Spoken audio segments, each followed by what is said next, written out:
Todavía no sé si me merezco esos aplausos, pero de antemano les agradezco por habérmelos dado. Espero que la actividad, digamos, me haga meritorio de ellos al final. Ante todo, agradecer a ustedes su presencia, de antemano su atención, al doctor Johnny Cáceres, presidente de la Corte, al doctor Francisco Carreón, presidente de la Escuela Judicial de Arequipa, a la doctora Melissa Garro, jefa del Centro de Capacitación de Estudios Parlamentarios del Congreso, y al doctor Javier Rospigliosi, gerente de la Administración Distrital de Arequipa. Me corresponde abordar un tema que es de reciente investigación en el Departamento de Gobierno y Ciencias Políticas, donde trabajo. Mi formación es de abogado, mi primera maestría fue en estudios políticos y la segunda un poco tratando de relacionar el tema del derecho comparado con el tema político, y menciono esto por una cuestión, y es que no me interesa, digamos, analizar el problema del neoconstitucionalismo, que entraré a precisar en un momento respecto de su utilidad filosófica o teórica.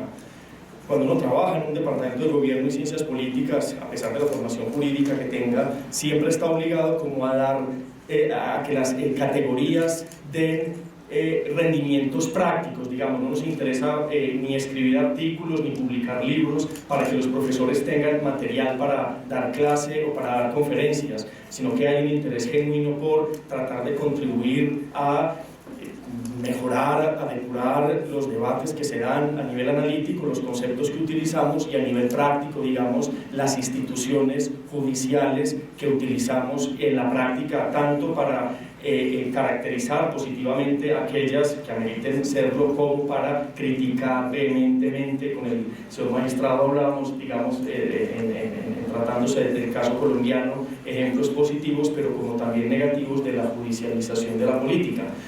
Y sobre esto una pequeña nota al pie de página. Los ejemplos a los que haré alusión serán en algún caso, sobre todo al final, el caso colombiano, no por facilismo, pues claro, el profesor colombiano que conoce los casos que da en sus clases, pues les queda muy fácil seguirlo reproduciendo a dónde va, ni por, digamos, chauvinismo, es decir, por una reivindicación soberbia o grandilocuente de lo propio respecto de lo extranjero, de lo foráneo, sino que, como se sabe y como se reconoce suficientemente bien, el contexto constitucional colombiano, tanto a nivel teórico, doctrinario, como a nivel dogmático, sobre todo por el papel de la Corte Constitucional, luego de la proclamación de la Constitución del 91, es, digamos, en algunos aspectos es un paradigma, es un referente de los avances del constitucionalismo en contextos de desigualdad como acontece en América Latina.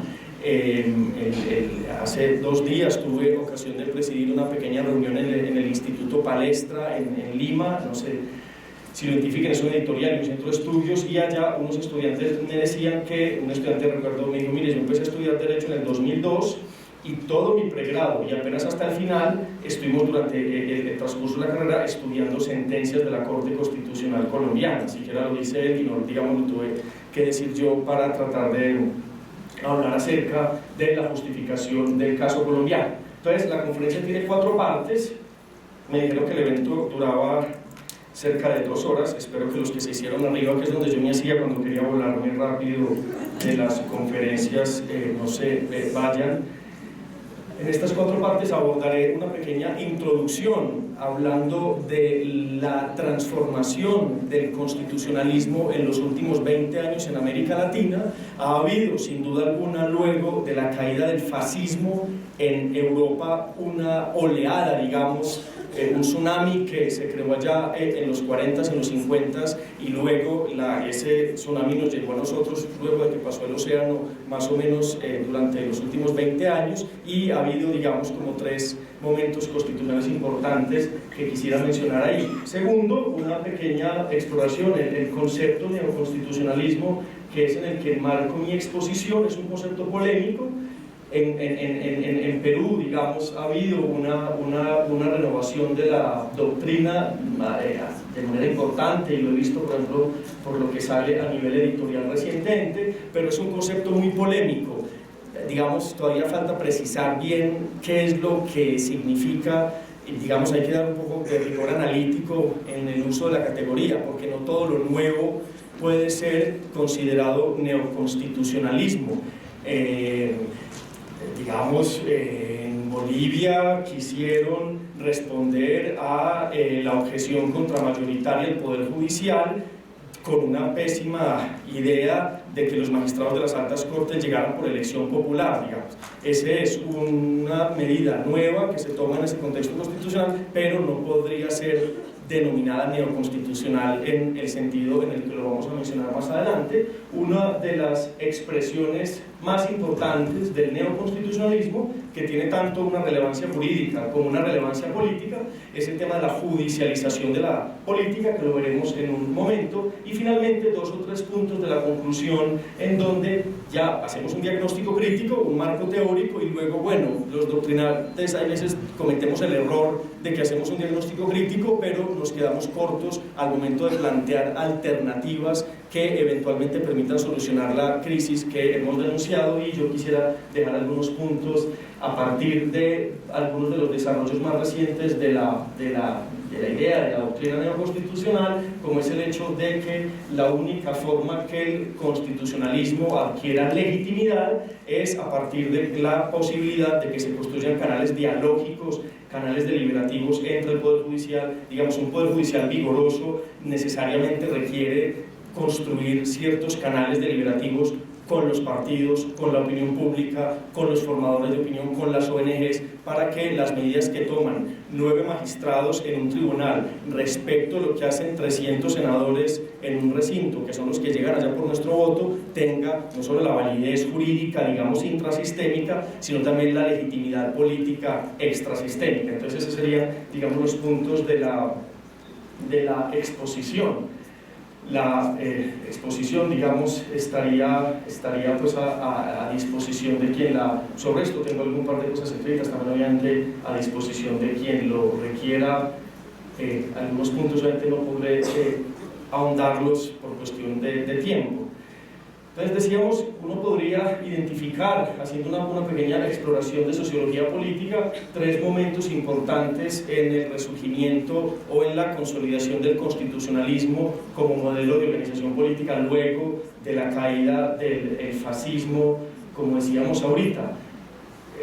Recuérdese un punto, digamos, de manera preliminar, que es lo que quiero relacionar ahora que mencionemos la cuestión tan cercana entre la idea del constitucionalismo y de la democracia, y cómo la democracia exige, una de las instituciones medulares del neoconstitucionalismo es la defensa de la concepción de la democracia constitucional, de que las mayorías, la democracia, el pueblo, recuérdese, demos kratos, el poder o el gobierno del pueblo, ya no es la democracia en sí, como nos la enseñaron en la antigua Grecia, en el siglo V, siglo de oro de Pericles, sino que ahora a la idea de democracia se le tiene que agregar la idea de constitución, es decir, la democracia constitucional, porque hoy lo que quieran las mayorías, es decir, el principio mayoritario, la regla de mayorías, el principio de autogobierno, tiene que estar contenido por la Constitución y por su máximo intérprete, como es la Corte Constitucional.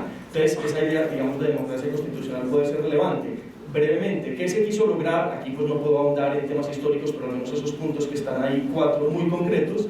¿Qué se quiso lograr en Italia en el 47 con su primera constitución? Antes de la Segunda Guerra Mundial, Italia no tenía constitución, había una norma que se llamaba el Estatuto Albertino, y luego con la Ley Fundamental de Bonn del 49, la Constitución. ¿Qué se quiso lograr ahí?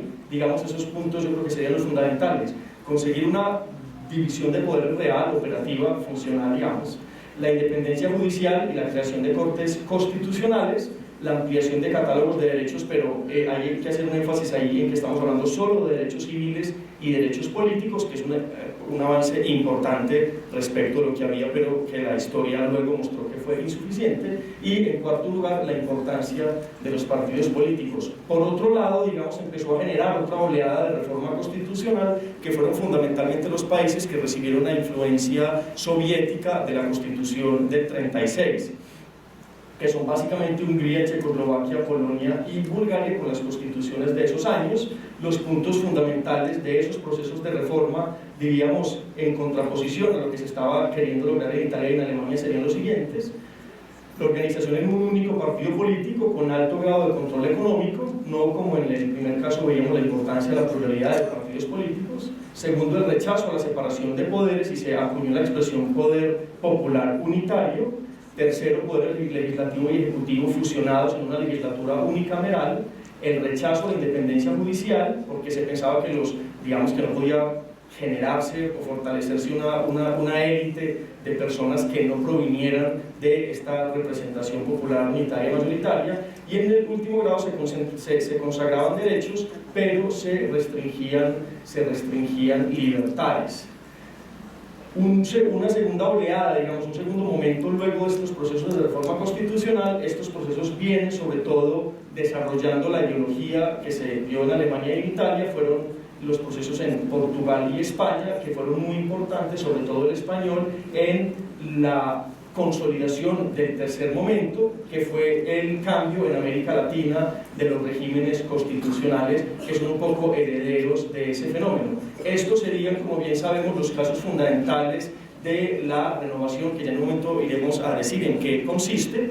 Los movimientos, los momentos en donde en Colombia, Paraguay, Venezuela, Ecuador y Bolivia fundamentalmente se reforman las constituciones, se incluyen unas cláusulas y hay una especie de comunes denominadores en esas constituciones, a pesar de la distancia temporal, de la distancia contextual, de la distancia, digamos, cultural, de las diferencias, en fin, de cada país. Hay unos elementos importantes, un común denominador que es al que me referiré en un momento, y pongo entre paréntesis, digamos, porque en algunos documentos, en algunos estudios se incluye el caso de la reforma a la Constitución del Perú. Yo por lo poco, pues en un escenario tan cualificado como este, no me voy a meter, como diríamos en Colombia, en el berenjenal de hablar del caso peruano, pero al menos allí, digamos, el punto de negativo, claramente lo hablamos ahora con el señor presidente, nuestro gran defecto latinoamericano, que ya Carlos Santiago Nino, jurista argentino, denunció en su momento, que es el hiperpresidencialismo. Recuérdese en el 93 el tema de la reelección.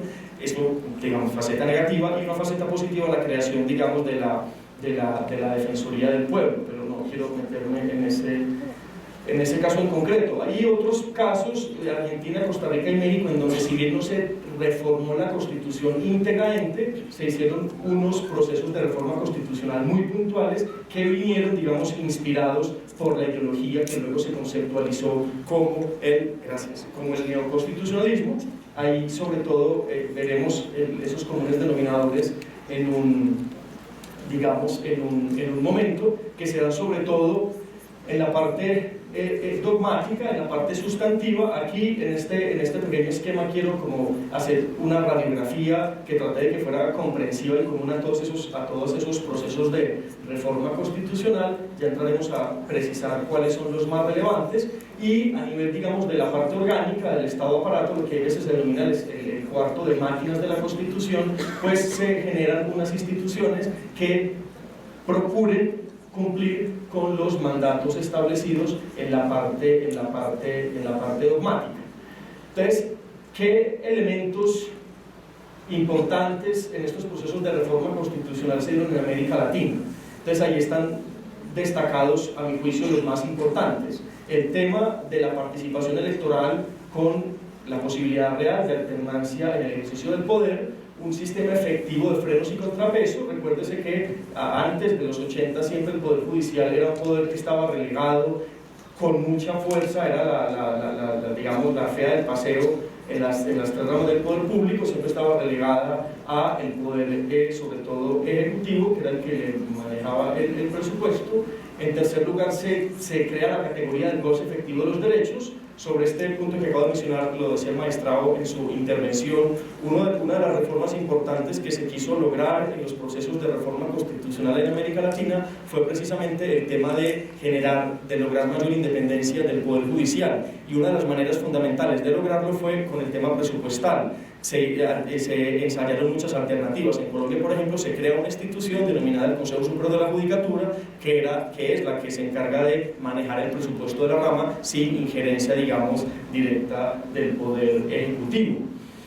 los controles interinstitucionales entre las ramas del poder público, muy importante el tema de la igualdad ante la ley, sobre todo la igualdad material, no solo la igualdad consagrada en la Constitución, que no servía para nada porque se seguían discriminando y afectando derechos en la práctica, sino de lograr realmente la igualdad material vía, digamos, reivindicaciones constitucionales, el principio de colaboración armónica entre los poderes del Estado y el tema de la apertura al sistema interamericano de derechos, como se conoce muy bien.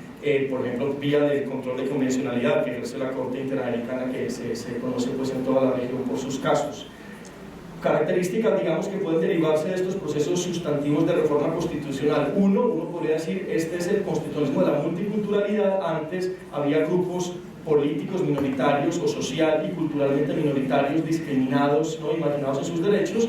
Uno observa que en los procesos de reforma constitucional se dio un avance en este sentido. El tema de la igualdad que mencionaba hace un momento, el tema de alcanzar, de tratar de conseguir grados de justicia material,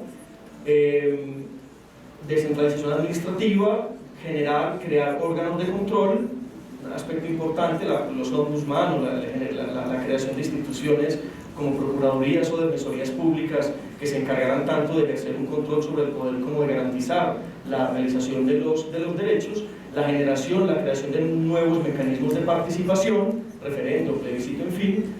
En América Latina se dio una ampliación de la facultad de iniciativa legislativa. Ahí está el ejemplo concreto del caso colombiano, si eventualmente alguien quisiera conocerlo más adelante. Mencionaba hace un momento el fortalecimiento del Poder Judicial, la independencia del Consejo Superior de la Judicatura, un real equilibrio entre los órganos del poder público. Ya mencionamos el sistema de frenos y contrapesos institucionales, que mencionaremos en un segundo con casos particulares. Este problema que ya mencionábamos, negativo también, y lo hemos visto también en otros países como Venezuela y en Colombia. Afortunadamente la Corte Constitucional se encargó de conjurar una encerrona, digamos, que se le hizo a la Constitución cuando el presidente Uribe quiso presentar una tercera reelección presidencial, una tercera elección, segunda reelección presidencial. Ya mencionábamos un poco ese punto. Aquí de pronto destacaría finalmente el tema de la superación de la confesionalidad. Antes la idea constitucional nuestra y la idea de nuestra organización jurídico-política estaba muy ligada, con diferencias contextuales, digamos, pero muy ligada al tema de la Iglesia Católica, donde en muchos países tuvo no solo la preeminencia como religión, sino también el impacto en funciones públicas. En Colombia, por ejemplo, durante muchos años la Iglesia era la que tenía la educación pública y era la que se encargaba de nada más y nada menos que el registro público de las personas, ¿no?, durante muchos años, hasta que la Corte Constitucional declaró inconstitucional el concordato. Hoy, si bien las constituciones no aluden al principio de laicidad, es decir, de separación de Iglesia y Estado, el constitucionalismo nuevo en América Latina es un constitucionalismo donde Dios está presente en los preámbulos de las constituciones, pero a renglón seguido, en los catálogos de derechos inequívocamente, está el derecho a la libertad religiosa, lo cual significa que se garantiza el derecho a que cada quien ejerza el credo que a bien le parezca, o que sea ateo, digamos, pero el Estado no toma un papel, un rol estatal ahí, digamos, significativo. Sobre esos puntos generales pasaré y me detendré más adelante. Aquí solo este punto para pasar a la segunda parte, y es, entendíamos antes, y lo mencioné hace un momento, que el concepto democracia era, digamos, correlativo o se correspondía fundamentalmente con el concepto de mayorías. La idea de la democracia constitucional hace que a la idea de mayorías, a la idea de democracia mayoritaria, populista o agregativa, haya que agregarle un componente adicional, que en este caso obviamente estamos hablando de las nuevas constituciones, sobre todo de sus principios y de sus derechos minoritarios. Y esta es la única cita que hay en la presentación. Creo que es una de las expresiones más elocuentes que he encontrado en la obra de Luigi Ferrajoli, un jurista italiano conocido a profundidad en el Perú, donde dice básicamente esto: antes pensábamos que la Constitución servía para representar la voluntad del pueblo, digamos, y miren cómo inicia la Constitución estadounidense, que fue el espejo en el que se miraron todas las reformas constitucionales en el mundo y en América Latina en particular hasta hace muy pocos años. We the people, no nosotros el pueblo, y nos representamos en esa Constitución. Hoy, enfatiza Ferrajoli, no es esa la idea de la Constitución, sino la idea de que se tienen que garantizar los derechos de todos. Ojo con esto, incluso frente a las mayorías, incluso frente a las mayorías, y esa es la labor, digamos, fundamental de un tribunal constitucional, garantizar los derechos de todos, la prevalencia de los principios, incluso frente o en contra de lo que quiera el pueblo, bien directamente mediante un referendo, por decir algo, o bien mediante la función de los representantes en el Congreso.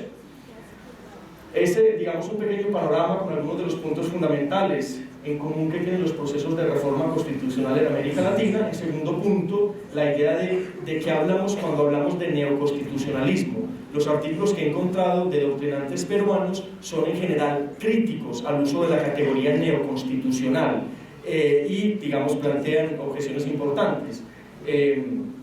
Yo aquí quiero dar dos puntos, dos elementos para la discusión que espero sea fructífera ahora cuando yo deje de hablar y empiecen ojalá a hablar ustedes y podamos dialogar sobre algunos de estos puntos polémicos. Y es, yo podría traer a muchos doctrinantes que defienden y que reconocen positivamente la pertinencia en el uso del concepto, pero aquí quise traer no a dos personas que estén a favor, sino a dos personas que están en contra, que son dos de los máximos exponentes críticos de la idea neoconstitucional, como son Juan Antonio García Amada, profesor español bien conocido aquí, y Pedro Salazar, doctrinante mexicano, el director del Instituto de Investigaciones Jurídicas de la UNAM, y ellos, digamos, en esas dos expresiones que he encontrado en trabajos recientes de su autoría, básicamente lo que dicen es, independientemente estemos o no de acuerdo con el uso de esta categoría, la categoría, digamos, ya es parte exitosa, digamos, ha tenido éxito en el lenguaje, en el vocabulario jurídico-político contemporáneo, y eso es un hecho, digamos, uno puede mirar en producciones literarias, bibliográficas, teóricas, dogmáticas, doctrinarias, en fin, a nivel incluso de sentencias de las altas cortes en América Latina, y el uso del concepto es recurrente. Entonces, digamos, no es una bobada empezar cuestionándonos qué entender por el neoconstitucionalismo en un contexto en donde queremos renovar nuestras prácticas constitucionales y tratar de mirar los contextos regionales a ver en otros países cómo están solucionando determinados problemas. El caso que mencionaba el señor presidente de la Corte de la judicialización del conflicto social, con el caso minero, por ejemplo, Colombia tiene una línea jurisprudencial muy consolidada, muy sólida acerca del derecho a la consulta previa para las comunidades indígenas, en donde no se puede hacer ningún proyecto de explotación, de exploración minera, mineroenergética en zonas donde se afecten derechos minoritarios de comunidades étnicas, culturales, digamos, afrodescendientes, indígenas, etcétera, y no opera este proceso de consulta previa. Luego la Corte Constitucional, esa reforma, esa ley o ese grupo de artículos, digamos, como ha pasado en varias ocasiones, pues la Corte lo manda integralmente a la basura por muchos intereses que haya ahí detrás. Y hay una línea jurisprudencial consolidada, digamos, en ese punto, solo pues por poner un pequeño ejemplo. Lo primero que habría que decir es que la categoría del neoconstitucionalismo surge, digamos, en un área de intersección donde acontecen tres fenómenos que crecen y que se desarrollan de manera paulatina, de manera consecutiva, como es la proclamación de una nueva constitución que tiene unas características que mencionamos hace un momento, sobre todo esta, la más importante diría yo, que es la idea de que la Constitución tiene fuerza normativa. Antes, recuérdese incluso la doctrina que viene con Kelsen y que viene con Hart, tanto de la Grundnorm en Kelsen como la Rule of Recognition en Hart, y es básicamente la Constitución es una norma que está por allá arriba que sirve para verificar las otras normas válidas en el sistema. Hoy la idea de la Constitución cambia completamente y hoy la Constitución tiene fuerza normativa. Uno con la Constitución, como les digo yo en clase, algunos pasa así, por lo menos con la Constitución sale a litigar, ¿no? a litigar como antes lo hacía solo pues con el Código Civil o con el Código Penal. Entonces esta idea de que la Constitución tiene fuerza normativa es muy importante. Otra idea importante de este proceso de reforma constitucional común en América Latina también es el catálogo de derechos fundamentales, derechos clásicos de libertad y derechos sociales, como los principios que se incorporan en este catálogo o en el preámbulo. Es una reforma importante. Y en tercer lugar, yo diría claramente la creación de tribunales constitucionales, la idea del que se denomina la Constitución garantizada, es decir, como sabíamos que la Constitución, digamos, antes de tampoco servían los derechos que estaban en la Constitución, que en América Latina siempre había que sacarlos de la Constitución y meterlos en el Código Civil o en una ley, porque no podían ser digamos, justiciables directamente, siempre era el Congreso que los desarrollara. Por eso se hablaba de normas programáticas, porque eran normas que exigían un programa que necesariamente pasara por el Congreso, que se encargara de destinar el presupuesto y de ejecutar, digamos, una determinada política social. Esta nueva Constitución y la creación de un Tribunal Constitucional generan necesariamente, con bemoles, con diferencias según los contextos, nuevas prácticas jurisprudenciales. El elemento fundamental ahí diferenciador, digamos, que lo mencionaba ya el señor magistrado, era básicamente la idea de que hoy el juez, digamos, crea derecho, ya no se discute doctrinariamente, y hay muy buenos ejemplos de este punto. El juez crea derecho, no solo interpreta, sino que tiene no solo la potestad, sino el deber de crear derecho, porque lo que se establece en la Constitución, en este lenguaje general de los principios, que ya nos lo enseñó Alexis, son mandatos de optimización, es decir, requieren que alguien los interprete, los ejecute y los lleve a la práctica. Ha generado que las prácticas jurisprudenciales se renueven, se transformen, y ya ahí miraremos una de las líneas más importantes que salen de ahí, como es el tema de la judicialización de la política. Y en tercer grado, esta confluencia de estos dos fenómenos obliga, digamos, a que la dogmática jurídica se depure, digamos, se vuelva más fuerte, que empiece ya a tener que mirar. Apenas en los últimos años, por ejemplo, se empiezan en América Latina a traducir a los autores, no sé, Dworkin, Alexis, autores importantes en el contexto teórico constitucional iberoamericano, incluso global, empiezan a ser en estos años, digamos, en España, pues digamos desde los 80, pero en América Latina sobre todo en estos últimos 20 años, y es en ese punto de intersección de esas tres variables en donde claramente puede hablarse de un neoconstitucionalismo en América Latina. Para discutir con los críticos y para dar alguna claridad sobre de qué hablamos cuando hablamos de neoconstitucionalismo, que no es una etiqueta vacía, sino que es una categoría que realmente explica algo, a mi juicio, y esto lo he desarrollado en varios artículos, algunos de ellos disponibles por la web, digamos, están ahí desarrollado estas ideas, mayor generalidad y mayor precisión, con algunos ejemplos, en fin, pero diríamos hay tres grupos de ideas que nos permiten hablar de que realmente el cambio que se da en la región con estas transformaciones es un cambio radical respecto de lo que pasaba antes. Recuérdese que el constitucionalismo es una ideología que surge para oponerse al absolutismo monárquico, surge el constitucionalismo, y el neoconstitucionalismo surge, digamos, para oponerse al constitucionalismo histórico y al modelo teórico que en parte le dio sustento, que es nada más y nada menos que el positivismo jurídico. Y ahí, digamos, es donde surge la relevancia de hablar de esta nueva categoría como es el neoconstitucionalismo, y por ahí pasaré, digamos, un poco rápido para poder entrar al tercer punto, que es el que nos convoca en sentido estricto. Antes la Constitución, como era este catálogo simplemente de funciones que tenían unas determinadas instituciones, es decir, la Constitución entendida antes de estos procesos de reforma, hoy las Constituciones tienen un alto contenido ideológico. La Constitución es un valor en sí, dice una sentencia del Tribunal Constitucional Federal Alemán, hay una ideología en la Constitución. Y por eso uno podría cuestionar a quienes critican a los jueces por ser políticos, sobre todo a los magistrados de las altas cortes, a los magistrados de las cortes constitucionales. Si un magistrado o si un juez tiene el deber de garantizar la integridad y supremacía de la Constitución política, no puede pretenderse que el juez no sea también un actor político. El problema es que cuando se habla de actor político, casi siempre se habla de un actor, por decirlo de alguna forma, politiquero, que eso es claramente de lo que no estamos hablando aquí, sino que las sentencias tienen un contenido normativo de naturaleza política, porque los jueces son actores políticos y porque la jurisprudencia es una fuente de derecho.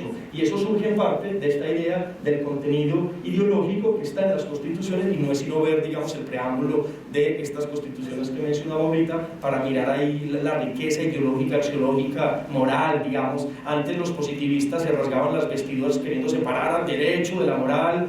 Y si ustedes recuerdan, todo el debate filosófico durante décadas era el debate del derecho y la moral. Hoy las fronteras del derecho y la moral se han desvanecido en algún sentido, porque ya en la Constitución están todos esos derechos que antes se consideraban, digamos, fuera del sistema. Ya están la idea de dignidad, de igualdad, de libertad, etcétera, pluralismo, todas están ya positivizadas en la Constitución. Y sobre todo el modelo ideológico del Estado social o constitucional de derecho, que con distintas denominaciones se incorporó en todos estos procesos de reforma.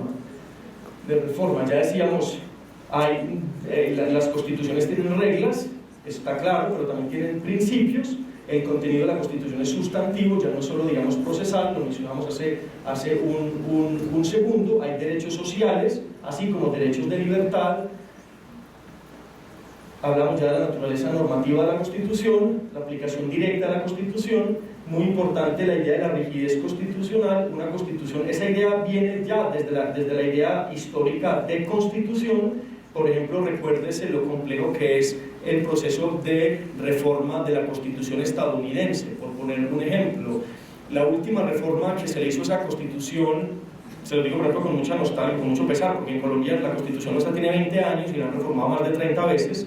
La Constitución estadounidense tiene 200 años y se han hecho apenas 26 o 27 procesos de reforma. La última fue durante el gobierno Clinton, que escúchese esto, esa reforma se planteó hace 200 años, la había planteado John Madison y la aprobaron en el gobierno Clinton.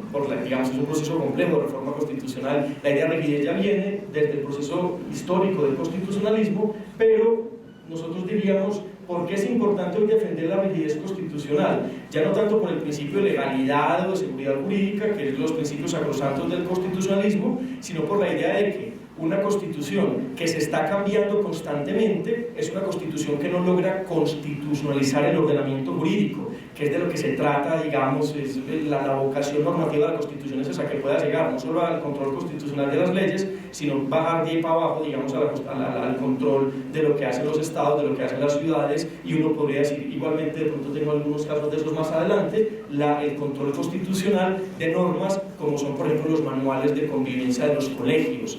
En Colombia se presentó mucho el caso de los padres, como lo saben aquí los padres, no sé cómo se llama en Perú, pero cuando los padres van a matricular a sus hijos a un colegio, les hacen firmar un contrato educativo y en ese contrato siempre está establecida la obligación de respetar el manual de convivencia, ¿sí se entiende? No sé cómo se llame aquí, pero pues sabemos de qué estamos hablando. Y muchas veces ese manual de convivencia decía, si la niña queda embarazada en el proceso de estar estudiando en este colegio, la expulsamos del colegio. O si el estudiante llega con pelo largo, con un arete, lo expulsamos del colegio. Y los jueces históricamente decían, pues señor, si a usted no le gusta lo que establece ese colegio en su normativa, saque al niño de ese colegio y métalo a otro donde eso sí se puede hacer. El proceso de constitucionalización del derecho es coger la Constitución, que está por allá arriba, y llevarla a pelear con un manual de convivencia de un colegio, como se hizo en Colombia, y hay una línea jurisprudencial muy fuerte sobre eso, donde es muy importante que se respete la validez del contrato educativo entre los padres de familia y el colegio, pero cuando esa norma que está establecida y rinde con la Constitución, pues obviamente priman los mandatos constitucionales. Entonces la idea de rigidez es importante porque es la que permite que el constitucionalismo que el ordenamiento jurídico se constitucionalice.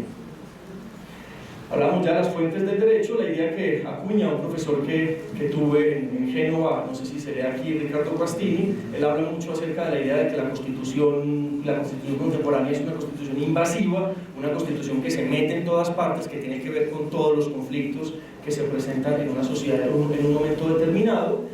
La idea de la interpretación sistemática de la Constitución, es decir, que se interpreta integralmente en lugar de interpretar aisladamente sus mandatos de manera aislada, de manera, digamos, autónoma o independiente. El último punto es lo que la doctrina denomina la interpretación conforme, y es que cuando hay determinadas interpretaciones de una norma y la que sea más afín a la interpretación constitucional es la que prima respecto de otras, claramente. La nueva perspectiva sobre la nacionalidad, que tiene que ver, decíamos ahora, con el tema del pluralismo y, por ejemplo, con el tema de la separación de Iglesia y el Estado. Este segundo punto es importante porque las constituciones, uno podría decir, hay un jurista colombiano muy famoso, no sé si aquí se conozca, que se llama Carlos Gaviria, fue nuestro más importante magistrado de los grandes de la Corte Constitucional, que falleció hace poco. Yo cuando él falleció estaba en Brasil y todo el mundo lo recordó y lo mencionaron extensamente en ese congreso, no sé si aquí pues se identifique, pero Gaviria decía, mire, las constituciones neoconstitucionales en América Latina son utópicas, pero no en el sentido utópico que lo entendemos por el libro de Moro, sino utópico en el sentido de que todavía no tienen lugar, de que plantean un proyecto de país, de que consagran aspiraciones a lo cual queremos llegar a ser más adelante. No son siempre es un error, a mi juicio, digamos, de ligereza, defender o criticar, por ejemplo, la extensión, lo complejas y lo extensas que son las constituciones latinoamericanas y se comparan con la constitución estadounidense o con otras constituciones que tienen 7 artículos o que son muy breves, porque es que nosotros en la constitución, como tenemos unos valores de lo que queremos lograr hacer en un futuro, pues son constituciones que no puedes llamar, como decía Gaviria, utópicas, o como podríamos decir, algún sociólogo político usaba la expresión que me parece afortunada, constituciones aspiracionales, constituciones que señalan rumbos, digamos, normativos, prescriptivos, hacia donde tenemos que dirigirnos, digamos, necesariamente. El segundo punto, y con esto voy cerrando esta parte, que nos permite hablar de un neoconstitucionalismo, además de esta transformación en la idea de la Constitución, es la transformación en la idea de los derechos, es la transformación en la idea de los derechos. Y los puntos fundamentales que a mi juicio explican la transformación en esa categoría serían los siguientes. Los derechos tienen eficacia normativa directa, tienen un carácter vinculante como no lo tenían antes. Los derechos se ejercen, se ejecutan, se garantizan mediante mecanismos como el recurso de amparo, en México se llama la acción de tutela, en Colombia, en Alemania el recurso viene esa idea un poco del recurso de queja constitucional en la jurisprudencia alemana, en donde las personas pueden reclamar ante la jurisdicción constitucional la garantía por algún derecho sin esperar a que sea por medio de los intermediarios del poder legislativo que los derechos puedan ser garantizados en la práctica. Y esta idea de la eficacia de los derechos que viene, obviamente decíamos ahorita que la Constitución es una norma, los derechos tienen esta fuerza vinculante. Se habla mucho, por ejemplo, de la Drittwirkung, que es una doctrina que proviene de la jurisprudencia alemana, que es el efecto horizontal de los derechos. Antes los derechos se consagraban de la persona frente al Estado, digamos, el Estado tiene que garantizar el derecho a la libertad de prensa, a la libertad de locomoción, a la libertad de conformar partidos políticos, etc. Hoy la idea del efecto horizontal es los derechos fundamentales también son, digamos, material de discusión entre los particulares, y este es un tema en México, por ejemplo, se está debatiendo mucho sobre este punto en estos últimos años. Ahí está mencionado en tercer lugar. Mencionábamos ya el tema de la constitucionalización del derecho, tanto público y privado, todos los conflictos potenciales en un país, y de esto leía, por ejemplo, un caso que hay en Perú muy interesante ahora de Telefónica por el cobro de unos intereses, y por un caso interesante, no sé si por medios lo leí en el Comercio estos días, y el debate del recurso de amparo que presentan los abogados es un recurso de amparo muy, digamos, rico a nivel de dogmática constitucional, donde se habla de doctrinas propias de estas reformas, y es un debate, digamos, por intereses de Telefónica, ¿no? Y diría uno, pues ahí incluso ya tuvo algún influjo o ha tenido influencia pues esta doctrina, digamos, esta doctrina. Y en tercero y último lugar, la renovación en la Constitución, la renovación en la idea de los derechos, tanto que hay más derechos como que se ejecutan en la práctica, tiene una relación directa con la idea del Poder Judicial, un empoderamiento, una mayor, digamos, un empoderamiento. Los jueces tienen más poder que antes, y claramente una renovación de la jurisprudencia, es decir, decíamos al inicio, la jurisprudencia es una fuente de derecho como lo es la fuente proveniente del derecho legislado. Decíamos el tema, digamos, de los jueces como actores políticos y el Poder Judicial como un poder político. Ese tercer punto lo explico en esta expresión. Uno puede preguntar, ¿a partir de cuándo es vigente una constitución política? Cuando se proclama por la Asamblea, cuando se publica en el órgano oficial, por la validez, digamos, que ya sabemos todos que es la que se ejecuta a partir de ahí, de las normas, y a partir de ahí se presume su conocimiento, o realmente una constitución existe desde cuando empieza a funcionar una corte constitucional. Y eso lo digo por el caso colombiano, cuando uno dice, bueno, la constitución se proclama en el 91, pero la corte constitucional empieza a funcionar en el 92. En la práctica, materialmente, la Constitución es vigente realmente desde el año 92 y no desde el año 91, cuando se proclamó, digamos, formalmente, ¿no? Alexis en este sentido dice, cuando usted va a un país, Robert Alexis, el jurista alemán, usted va a un país y quiere mirar dónde están los derechos fundamentales, usted se equivocaría si busca la Constitución.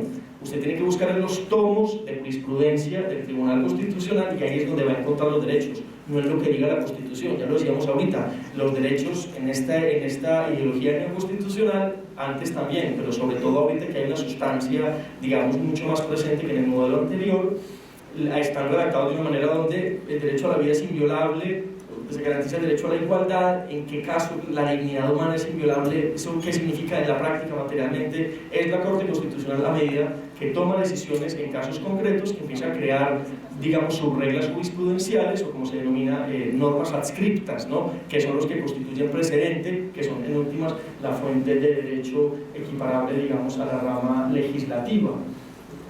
Entonces eso nos lleva, todos estos puntos que hemos venido mencionando, a que es la jurisprudencia la que determina que ya no son importantes las leyes respecto de los derechos, sino que las leyes tienen validez en la medida en que respeten los derechos. Ahí es donde está el control constitucional, digamos, consagrado en su máxima expresión.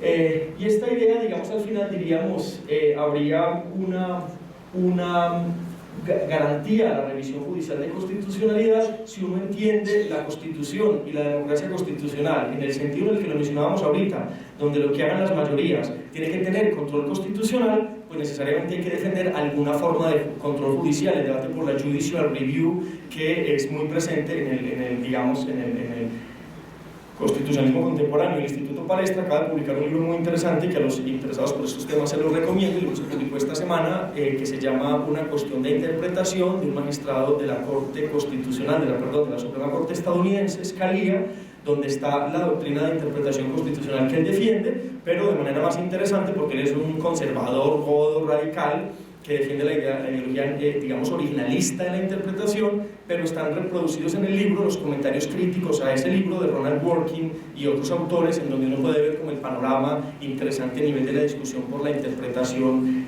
constitucional, donde yo pensaría que la consecuencia o la conclusión de este debate es: tenemos que defender alguna forma, digamos, de control constitucional de las leyes y, por supuesto, de las reformas constitucionales. Ahí habría unos casos, digamos, ejemplificantes en los que no me quiero detener, simplemente mencionar en este punto, ahí luego eso lo miramos si alguien lo quiere, alguna duda, ya mencionó brevemente qué significa ese punto, y es: antes había una reforma, una influencia, un influjo de los países, diríamos, productores de teorías, como se dice en derecho comparado, países hermenéuticamente ricos o países hegemónicos, digamos Alemania, Estados Unidos, entre otros, y nosotros éramos países fundamentalmente receptores de teorías. Hoy, luego de 20 años más o menos, donde eran estos debates de que las cortes tomen decisiones, se está empezando a generar un pensamiento constitucional propio de alguna manera, donde ya queda claro, y en esto el ejemplo constitucional colombiano, entre otros, pero el colombiano es importante examinarlo en detalle porque ya no hay tanto el interés, o ya no se ve tanto esa angustia por estar revisando autores o sentencias de otros países para tratar de adoptarlos críticamente, sino que ahora hay un proceso de adaptación en donde se leen los autores, pero es mirar con algún sentido crítico. Y lo que Dworkin dice del debate en la igualdad en Estados Unidos, ¿qué le importa a América Latina? Cuando el autor está pensando sobre todo en los conflictos de su país. Lo mismo Alemania, muchos de esos autores lo han dicho. Yo escribo para la sociedad estadounidense. Hace poco entrevistaba a un profesor de la Universidad de Harvard, Mark Tushnet, y Tushnet me decía: mire, yo no entiendo por qué en América Latina leen y citan tanto a Ronald Dworkin, que es un autor que yo creo que no es ajeno a ninguno de nosotros acá, cuando Dworkin fue un autor fundamentalmente norteamericano, estadounidense, y en muchos contextos dijo: yo estoy escribiendo pensando en la sociedad anglosajona. Entonces, con esto no quiero decir que no hay que leerlo, lo que quiero decir, hay que leerlo, pero digamos, con un sentido crítico del debate en la igualdad que plantea Dworkin frente a la comunidad afrodescendiente. Nadie ignora aquí quién es Martin Luther King, digamos, y toda la importancia del movimiento de los derechos civiles, y surge en ese contexto el libro de Dworkin, Tomando los derechos en serio. Surge un poco por ese debate, la guerra del Vietnam, etcétera, los poderes del presidente. Pero bueno, leamos eso, a ver qué nos interesa, por ejemplo, ahora a nosotros en América Latina frente a, digamos, el debate por los derechos para las parejas homosexuales.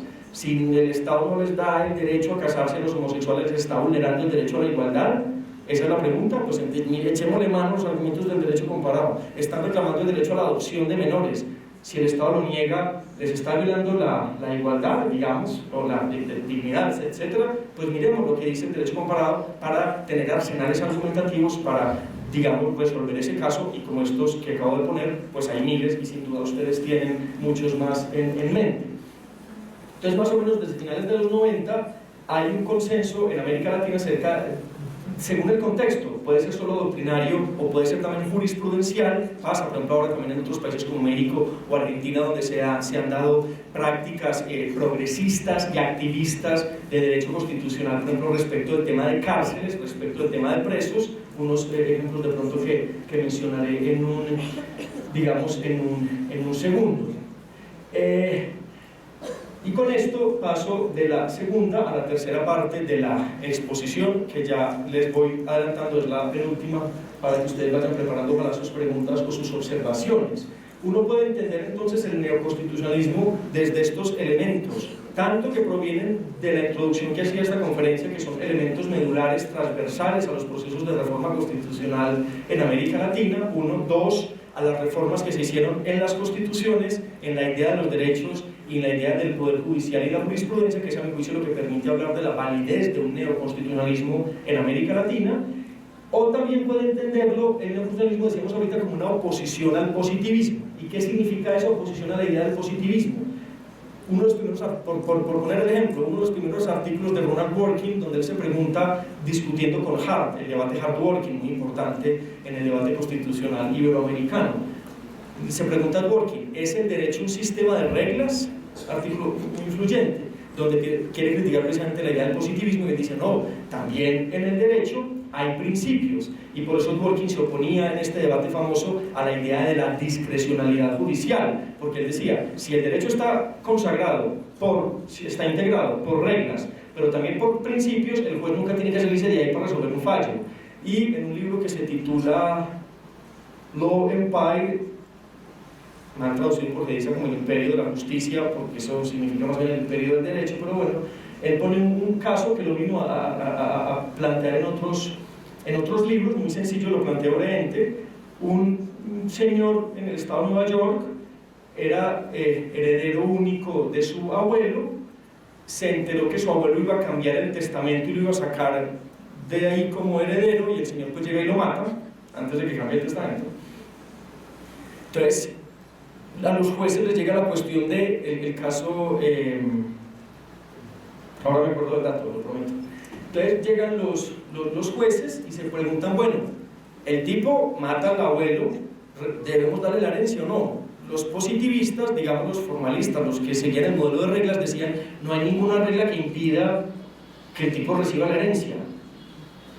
Llega la Corte Suprema de los Estados Unidos y dice, las reglas no nos dan la respuesta para este caso, pero sí los principios. Y hay un principio que dice que nadie puede favorecerse de su propio delito. Entonces, esta señora, a pesar de que las reglas del Estado de Nueva York no le impiden, digamos, ser legítimo heredero, en este caso, un principio sí, y señor, no le vamos a dar la herencia.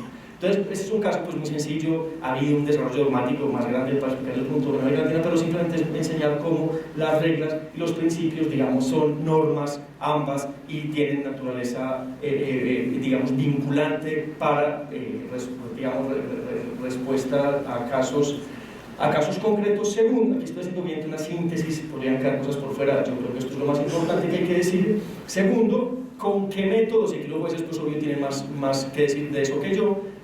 ¿Cómo aplicamos el derecho? ¿Con el silogismo, premisa mayor, premisa menor, caso concreto, conclusión? ¿O también admitimos otras formas de aplicación del derecho, como es la forma ponderativa, como es el principio de proporcionalidad? Si uno acepta que en el derecho hay reglas y hay principios, tiene que entender que se van a presentar en momentos determinados colisiones entre principios. Por ejemplo, en Colombia se presentó mucho el debate acerca de hasta qué punto puede restringirse el derecho a la libertad religiosa de ciertas iglesias protestantes. Yo no sé si ese fenómeno pase aquí en Perú, pero pasa, por ejemplo, en México mucho, y es que estas iglesias protestantes o cristianas, no me acuerdo cómo se denominan, pero iglesias que tienen una fuerza le dan mucha importancia al tema de la evangelización. Entonces en la realización de su rito, de su misa, ¿no es cierto?, colocaban los parlantes hacia afuera, le ponían amplificación a la percusión y eran misas con cánticos, digamos, con un volumen muy alto, etc. Entonces los vecinos de esas iglesias, sistemáticamente en todo el país, empiezan a presentar acciones de tutela. Los jueces de instancia la resolvieron de distintas formas, llegan esos casos a la Corte Constitucional y la Corte dice: esto no es un conflicto de reglas. Los cristianos tienen el derecho a realizar su rito religioso, sin duda alguna, pero no podemos obligar. Yo recuerdo haber leído un expediente para un concepto que presentamos a la Corte, donde se hacían 4 misas al día y un vecino contrató una medición de decibeles del ruido que generaban estas iglesias y era superior al de las discotecas en zonas, pues, digamos, donde se permitía en zonas, pues, de rumbeaderos, se le dicen en Colombia, yo no sé, yo no veía eso, pues, pero así les dicen. Entonces, la Corte se pregunta: ¿hasta dónde podemos restringir el derecho a la libertad religiosa para garantizar el derecho a los ciudadanos a que vivan tranquilamente?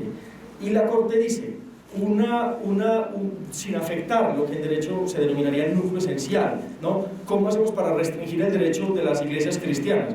Pues digámosle, restringámoslo, porque le vamos a dar una orden de restricción, y es: no le ponga amplificación a la percusión, no le ponga amplificación a los coros, y los parlantes no los ponga de la calle para afuera, sino que póngalos adentro si el sacerdote o el pastor, pues, va a echarse su sermón ahí, ¿no? Entonces ahí claramente hay una restricción, si es claro el ejemplo, hay una restricción del derecho a la libertad religiosa para garantizar los derechos de uno, pero tampoco hay una restricción a la libertad religiosa que afecte el núcleo esencial del derecho, porque entre los que van al credo van a poder recibir digamos, su misa de la misma forma que la recién antes. Entonces, digamos, la idea de la ponderación respecto, pues, también de la subsunción, modelo de reglas, diríamos modelo de principios.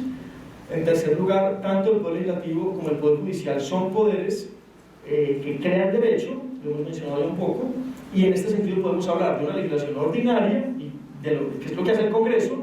Y en segundo lugar, eso lo pongo entre paréntesis, no estoy todavía dispuesto a recibir el palo que recibiría usando la expresión legislación constitucional, pero más o menos la idea es esa, digamos, que lo que hacen los jueces y sobre todo los magistrados de las altas cortes, al ser fuente de derecho, pues se desmonopoliza la creación de derecho en cabeza de la rama legislativa, y por lo tanto puede hablarse de, poco ortodoxo puede sonar, legislación constitucional. Y es este punto, digamos, relacionado con los que acabamos de mencionar, el que nos permite hablar de una judicialización de la política, Decíamos, y con esto es el tercer y el último punto de la conferencia, que es una de las expresiones, digamos, de los elementos medulares del neoconstitucionalismo, cuando pensamos que esto se pone en práctica, y que se pone en práctica lo que acabamos de ver en las diapositivas anteriores, pues una consecuencia necesaria es que en la Constitución, que los jueces se meten, digamos, hasta el tuétano del poder político. Entonces, primero habría que dar alguna definición, y ahí en el segundo párrafo de esa diapositiva estaría claramente lo que yo consideraría, en síntesis, que puede entenderse por el fenómeno de la judicialización de la política. 2 elementos esenciales, diría. Primero, muchos aspectos que antes estaban reservados a los órganos con representación democrática en el sentido mayoritario, es decir, el Congreso del Gobierno, ahora los asume el Poder Judicial. Y 2, como sobre todo los poderes puede recaer el control jurisdiccional, ya lo decíamos, el Poder Judicial adquiere una mayor, digamos, preeminencia como un actor institucional. Entonces diríamos en síntesis cuáles son las causas de que la política se judicialice.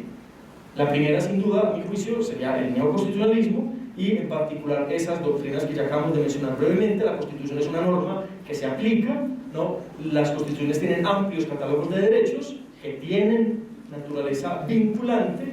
La Constitución es garantizada, es decir, se crea una nueva Constitución y paralelamente se conforma un tribunal constitucional. Esa Constitución se interpreta sistemáticamente, ¿no? Se interpreta en cualquier caso en su integridad con el texto, no solo artículos aislados, ¿no? Y la idea de la interpretación conforme, que explicamos ya hace un momento, en cualquier caso de que riña una interpretación respecto de una norma y haya una interpretación cercana o más afín a la interpretación constitucional, pues esa es la interpretación que prima en el caso concreto. Segundo, y yo creo que en esto no habría ninguna excepción en ningún país de América Latina, hay un descontento con que responde a diversos factores. Hay un descontento con la política democrática, no es sino ver las cifras de abstención que hay en, digamos, la elección de congresistas en todos los países en América Latina, y eso responde un poco a ese descontento con la política democrática. Ya mencionaré un poco más sobre ese aspecto tan importante. En tercer lugar, uno encuentra en muchos contextos, en Argentina, en Colombia, no, un poquito en Brasil también en determinadas circunstancias, y en México, y es que ciertos temas que son políticamente costosos, y en ese sentido con políticamente quiero decir electoralmente costosos, los órganos encargados de tomar esas decisiones, digamos, se desmarcan o deliberadamente o simplemente por omisión, es decir, no los asumen para que sea el Poder Judicial. Incluso hay ocasiones en donde es el propio poder con representación democrática, el gobierno o el Congreso, el que impulsa formas de activismo judicial para que se tomen decisiones sobre las cuales ellos no quieren asumir, digamos, el costo. Y había ejemplos numerosos. El debate sobre, otra vez, el matrimonio igualitario, regulación de la eutanasia, los derechos de los presos, en fin, y otros grupos vulnerables. Esos temas, estos asuntos complejos moral o socialmente, se desmarca, digamos, un poco el poder político respecto de ellos, y por eso el Poder Judicial llega con una especie de legitimidad por subsidiariedad, decir, pues aquí alguien tiene que resolver este problema. Si no lo hace, que debiera hacerlo desde el principio, pues entonces es mejor que lo haga alguien a que no lo haga nadie, digamos. Ustedes saben, por ejemplo, un caso lamentable en Colombia, ya que estamos hablando de unos casos positivos, pues algunos negativos habrá que mencionar también, sin duda, para ser políticamente correcta la exposición. Colombia es el segundo país del mundo, después de Siria, nada menos, que tiene el problema más grande en la cuestión de desplazamiento forzado interno. En Colombia, 1 de cada 10 personas ha sido víctima de este delito, que se genera o que acontece porque grupos armados en muchas zonas del país, en zonas, digamos, en el campo, alejadas de conos urbanos, ese fenómeno hace que el conflicto que se vive en el país, ustedes saben que se está negociando con la guerrilla de las FARC, unos diálogos en La Habana, que el gobierno Uribe negoció, de pronto lo vieron algo, no sé, llegó aquí la noticia de la negociación con los paramilitares, pues ese conflicto que en Colombia ya lleva 50 años, que es el conflicto más largo del mundo, y sobre esto un caso que yo les pongo en clase, hay un museo en Ginebra, el Museo de la Cruz Roja, donde hay una placa por cada año, desde que se creó la Cruz Roja, una placa por cada año, en donde están los conflictos donde la Cruz Roja ha tenido participación. Y el único país, es una vergüenza decirlo, que está en todos, desde la primera placa hasta la última, es Colombia, porque es un conflicto, digamos, del que no hemos podido salir. Pues ese conflicto hace que se genere esta cuestión aberrante, como es el desplazamiento forzado interno, y el sistema político no había querido nunca asumir el costo, o democrático, pues porque somos desplazados, gente pobre en el campo, no, a duras penas los habían estudiado en Colombia los antropólogos a los que les interesaba ese tema, pero digamos, fue la Corte la que visibilizó, sensibilizó a la opinión pública y toma una serie de decisiones en cuya implementación se ha tenido que invertir miles de millones de pesos. O sea, es una decisión sobre el tema de desplazados que ha tenido un impacto fiscal importante. Entonces no podemos decir, no podríamos decir que tenemos que esperar que alguien resuelva ese problema, así no lo haga el que lo debe hacer. No, es mejor preferiblemente que respecto de temas de justicia material, pues lo haga alguien, y no que no lo haga alguien, porque a medida que se demore esa decisión en ser tomada, pues va a haber gente que se va a morir, digamos, y que sus derechos se van a ver profundamente afectados hasta que se tome una decisión de política pública en ese sentido. Y en cuarto lugar, el tema de, hay un cometido en estos años, incluso financiado por organismos como el Banco Mundial o eso que sonó la Piazzolla, yo creo. Ahora me pasa el ringtone, el que le sonó el teléfono. Y es el tema de crear un poder judicial que sea realmente un instrumento de la consolidación de la democracia. Un país que no tenga un poder judicial independiente, pues es un país que no va a generar incentivos para la inversión pública, para la inversión extranjera, y por lo tanto ese asunto fue, digamos, importante hace unos años, y digamos se ha dado, por ejemplo, en estas reformas, como les decía, quitándole la chequera del Poder Judicial, que lo menciona la maestra ahorita, es un asunto sobre el que en Perú todavía hay que hacer una reforma importante. En Colombia se hizo con algunos problemas, pero se crea una institución independiente donde ya no es el gobierno el que controla el presupuesto de la rama Judicial, sino el Consejo Superior de la Judicatura. Entonces, si me siguen hasta acá, tenemos a mi juicio con claridad que hay una consecuencia necesaria, digamos, evidente entre la confluencia de estos factores. Uno, crisis de formas de representación, es decir, en muchos contextos ya no nos sentimos representados por lo que hace el Congreso, por lo que hace el Parlamento está cada vez más cooptado por intereses privados, particulares, o por el gobierno, digamos claramente, que quiere tener ahí a sus socios, a sus amigos, que le aprueben las medidas que necesitan, ¿no? Y el empoderamiento del Poder Judicial.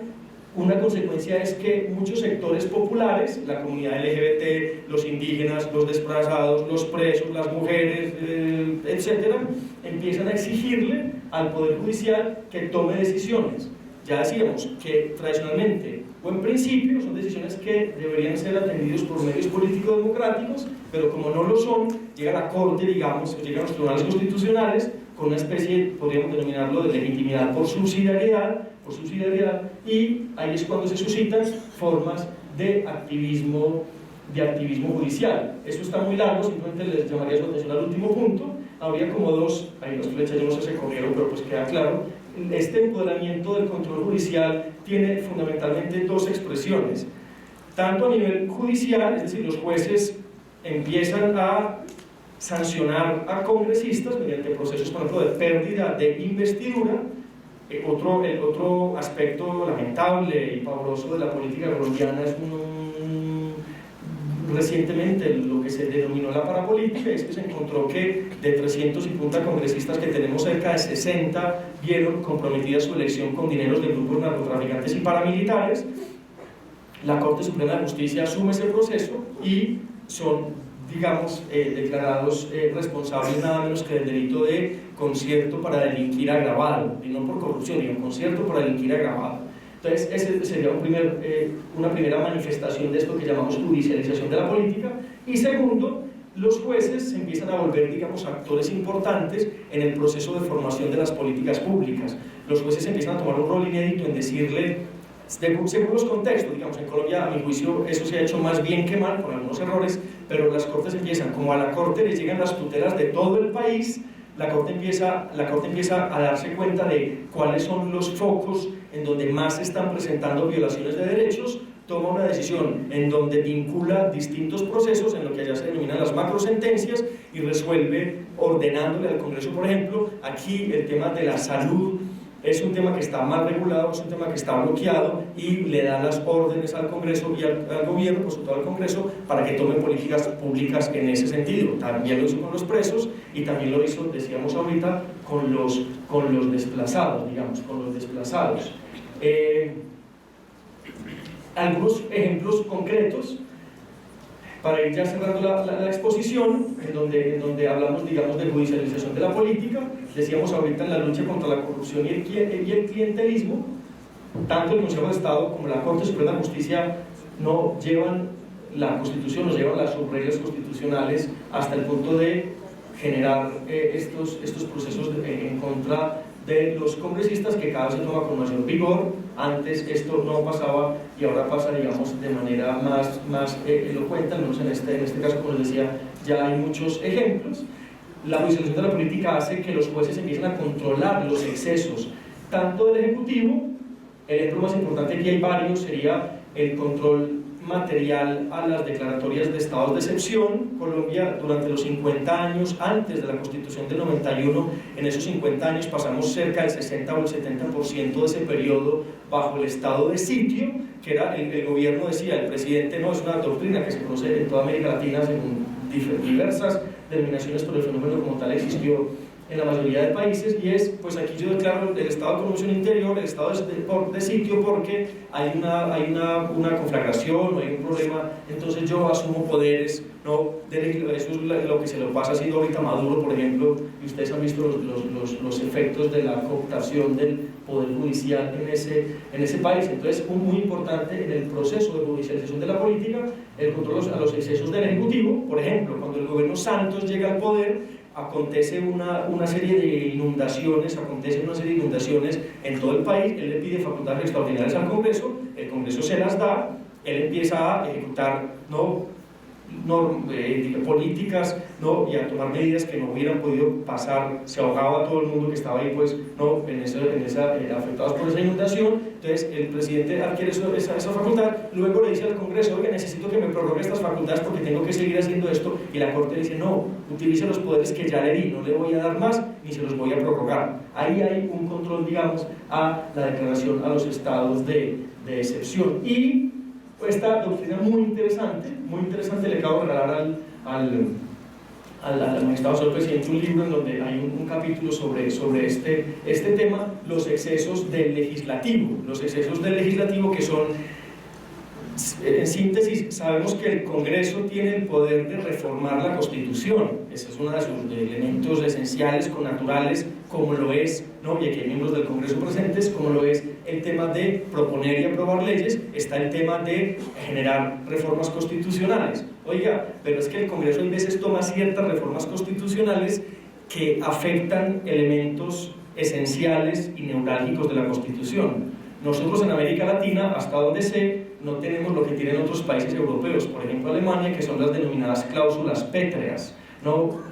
Disposiciones de la Constitución, por ejemplo la primera de la Constitución alemana, que establece que la dignidad humana es inalterable, es inmodificable, se establece una cláusula pétrea que no puede ser modificada de ninguna manera, digamos, en esa Constitución. Nosotros no la tenemos, pero lo interesante es que a pesar de que la Constitución dice formalmente que el único mecanismo que tiene el Congreso para cambiar la Constitución es los actos legislativos, es decir, la reforma de la Constitución, y la única facultad que tiene la Corte Constitucional en ese contexto es revisar, ojo con esto, el elemento procesal de la reforma. No puede meterse en la naturaleza del cambio, sino solo en, vamos a ver si estos 8 debates que se surtieron con apego a los procesos, es decir, solo hay un control formal a ese proceso. La Corte empieza a encontrar en muchos casos que la reforma que se le hace a la Constitución es una reforma sobre un aspecto neurálgico, esencial, cuya transformación implica que hay un cambio de esa Constitución por otra, ¿no? Entonces la Corte empieza a encontrar que hay elementos de la Constitución que no se pueden cambiar por el procedimiento ordinario de reforma constitucional, sino que es el pueblo, digamos, el constituyente primario, que mediante asamblea constituyente debería cambiar ese elemento. Por poner un caso concreto que mencioné hace un momento, no dice nada la Constitución acerca de que un presidente pueda reelegirse 1 o 2 veces. El gobierno Uribe, el presidente Uribe presentó un proceso de reforma constitucional, ya lo había hecho antes para permitir una reelección, no le fue suficiente, entonces quiso presentar una reforma para una segunda reelección, y llega a la Corte y se cuestiona. Vamos a mirar el procedimiento de este proceso de reforma constitucional formal. Oiga, pero también tenemos que mirar si cambiar la Constitución, eliminando y permitiendo una tercera reelección presidencial, no transforma la Constitución en algo diferente, no la sustituye por otra, ¿sí? Y ahí es donde la Corte Constitucional crea la doctrina de la sustitución constitucional, que es un parámetro constitucional importante que se ha utilizado, digamos, en otros casos, y por esto ahí es. Este caso del gobierno Uribe es muy significativo porque, fíjense, esto sale antes de que fuese una ley de la República, fue un proceso de una convocatoria muy amplia de firmas. O sea, miren, este caso fue el pueblo que mediante firmas dijo: yo quiero que el presidente Uribe tenga un tercer mandato presidencial. O sea, el pueblo, materialmente, la voz del pueblo es la voz de Dios, digamos, dice el latinajo, ¿no? El pueblo, esas firmas llegan al Congreso, a los representantes del pueblo, y ese Congreso saca, ¿no?, una ley que convocaba un referendo para surtir ese proceso de reforma constitucional. Entonces ahí los dos máximos entes, ¿no?, de la democracia, en ese sentido mayoritario, como es el pueblo en sí mismo y el Congreso, y llegan 7 magistrados de la Corte Constitucional y mandan eso a la basura íntegramente. Entonces uno podría decir, ahí hay un tema muy complejo acerca del costo que lo que hacen estos jueces, porque no fueron ni siquiera 9-0, o sea, no fue una decisión unánime, sino que fueron 7-2. Obviamente los 2 que salvaron el voto fueron los que fueron puestos ahí por el presidente Uribe, pero pues eso es una nota de página. No, es 7 magistrados echan a la basura lo que decidió el Congreso y lo que decidió el pueblo en ese proceso de convocatoria, digamos, de firmas. Entonces ahí claramente habría digamos, un tema complejo a nivel de la representación. Otro otro ejemplo importante, otro caso de la judicialización de la política es, ya lo mencionábamos, la protección a grupos minoritarios desfavorecidos, casos en los que, o por omisión directa, o porque simplemente el Congreso no le presta atención al asunto, pues entonces los jueces, y sobre todo la Corte Constitucional, empiezan a tomar decisiones a favor de desplazados, indígenas, afro, las mujeres, los presos, etc. Y decíamos ya algunos casos también acerca de la protección de la autonomía individual, de los derechos de autonomía. Hubo un caso muy famoso de la Corte colombiana acerca del derecho de un país productor de cocaína, como todos lo saben, y un país que además se volvió en los últimos años consumidor altísimo de drogas, y la Corte Constitucional dice, sentencia 224 del 92, sí, 224 del 92, si no estoy mal, con ponencia de Gaviria, el magistrado que les mencionaba hace un momento, dice, hay un derecho fundamental a que la gente consuma la dosis mínima de droga. El que consume droga no es un delincuente que se tenga que ir para la cárcel, sino un enfermo al que hay que atender por otros medios y no mediante un carcelazo. ¿No? El derecho a la dosis personal de droga, el derecho al libre desarrollo de la personalidad, como se denomina pues, en la Constitución, y el tema de que los derechos sociales, como la salud, la educación, vivienda, seguridad social, entre otros, son justiciables judicialmente. O sea, los jueces tienen que protegerlos, así no hayan todavía, que sería lo deseable, creado políticas públicas por la rama legislativa en atención a ese fenómeno. Brevemente, una consecuencia desafortunada de la judicialización de la política es la politización de la justicia, que en síntesis significa, como ya los jueces tienen tanto poder, ahora son la niña bonita con la que todo el mundo quiere conversar, ¿no? La que todo el mundo quiere buscar, ¿no? Entonces es la que es asediada, ¿no? Por los otros poderes, es asediada por los otros poderes, porque los jueces tienen mucho poder. Entonces los otros poderes quieren, digamos, ¿no? dominarla y cooptarla. Y ahí claramente habría que hacer una distinción fundamental, como está ahí expresada en el primer párrafo, en que una cosa es, cuando hablamos de la politización cuando hablamos, digamos, de la judicialización de la política en el primer sentido, estamos hablando de la política en el sentido noble, en el sentido que, como lo dice Aristóteles, en la política es la filosofía de los asuntos humanos, la política con P mayúscula, y cuando hablamos de la politización de la justicia, lo que estamos hablando ahí no es, decíamos, de la política en este sentido noble histórico, sino de la politiquería, del ejercicio de lo público para satisfacer intereses personales. Este es un punto simplemente que quería mencionar, porque muchas veces se tiende a pensar que como la justicia se politiza, entonces tenemos que dejar de judicializarla, y hay artículos que se escriben sobre ese tema, y yo creo que es un error conducir a restringir el poder judicial, porque la politización, digamos, es un fenómeno que se ha presentado en algunos casos. Y esta, que es la última diapositiva, lo que quiere mencionar es qué rumbos, digamos, debe tener un constitucionalismo en donde los jueces sean un órgano empoderado, que tenga facultades tanto a nivel de casos concretos, digamos, de justicia material que reclama una señora embarazada a la que la echan del trabajo, o una empleada del servicio doméstico que, como pasó un caso en Cartagena, en Colombia, entonces como se dañó el ascensor por donde subían las empleadas del servicio doméstico, a esta señora no le permitían subir por el ascensor de los patrones, de los dueños de los apartamentos, y a la señora le tocaba subirse, de 60 años, le tocaba subir como 25 pisos por las escalas. O sea, tanto casos de justicia material concreta de una persona que presenta una tutela para un caso, como macro casos, ¿no? Casos grandes en donde los jueces ven que hay lo que denomina la Corte colombiana una declaración, la declaración del estado de cosas inconstitucional, donde dice básicamente, mire, aquí en Colombia se violan más los derechos de los presos que en Abu Ghraib. ¿Se acuerdan del caso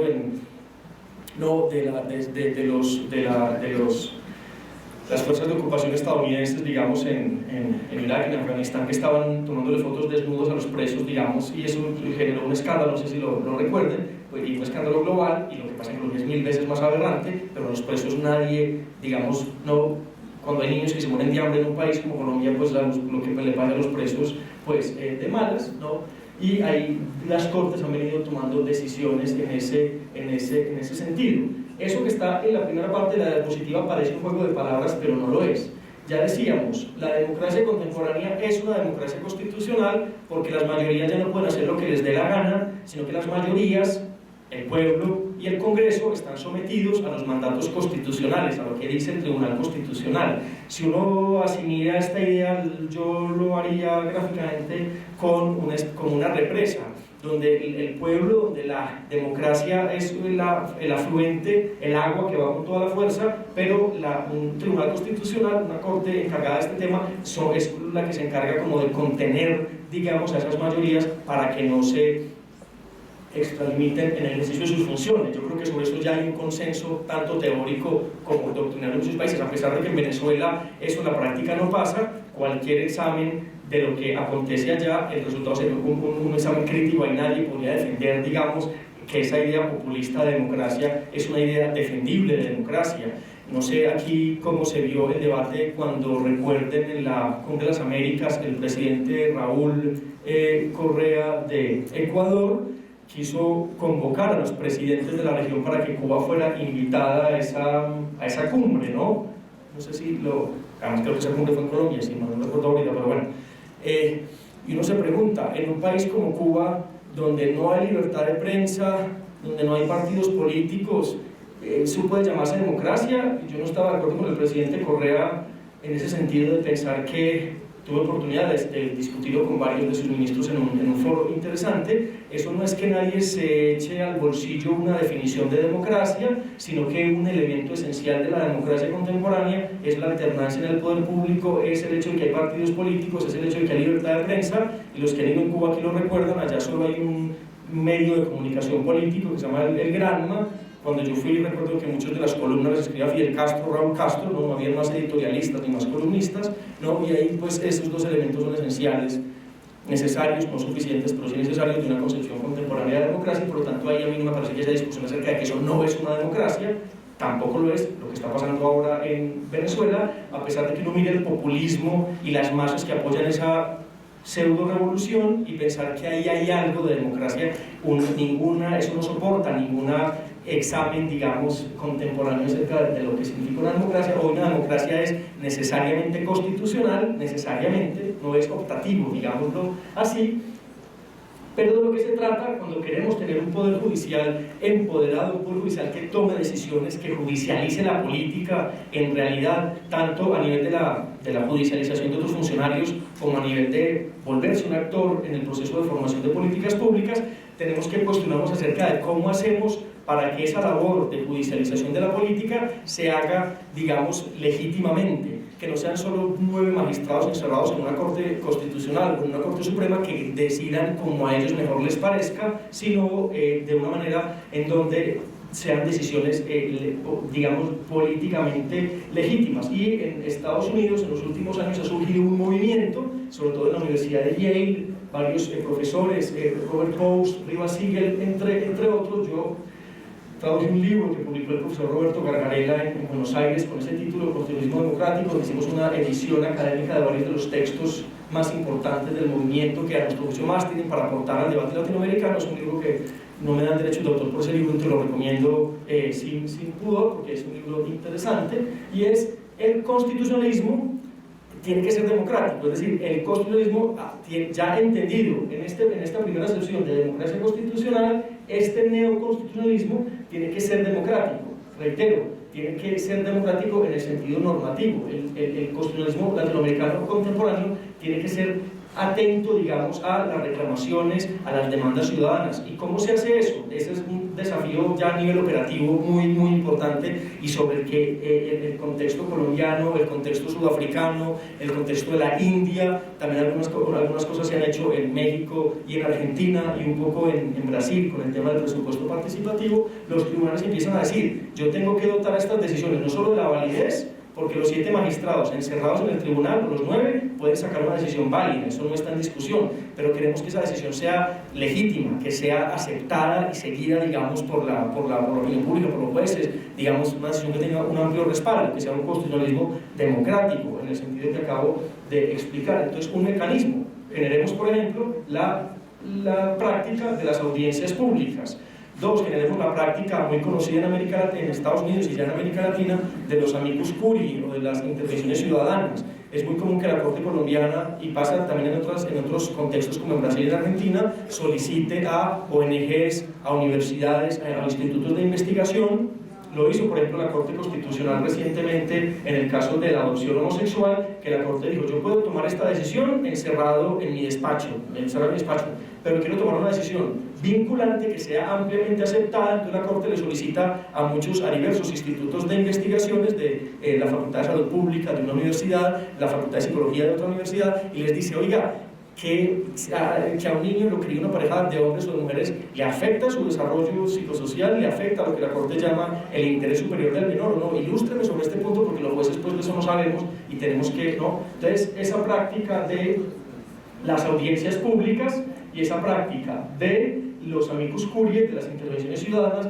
es una práctica que yo creo que en América Latina debería fortalecerse para no menguar la aspiración de tener un poder judicial empoderado, un poder judicial que tenga realmente facultades amplias de contribuir en el proceso de creación y desarrollo del derecho, en lugar de dejarlo, como lo quisieron los juristas conservadores, como un poder que se lo llamaba, por ejemplo, un jurista español, Ignacio de Otto, en su libro Derecho Constitucional, Sistema de Fuentes.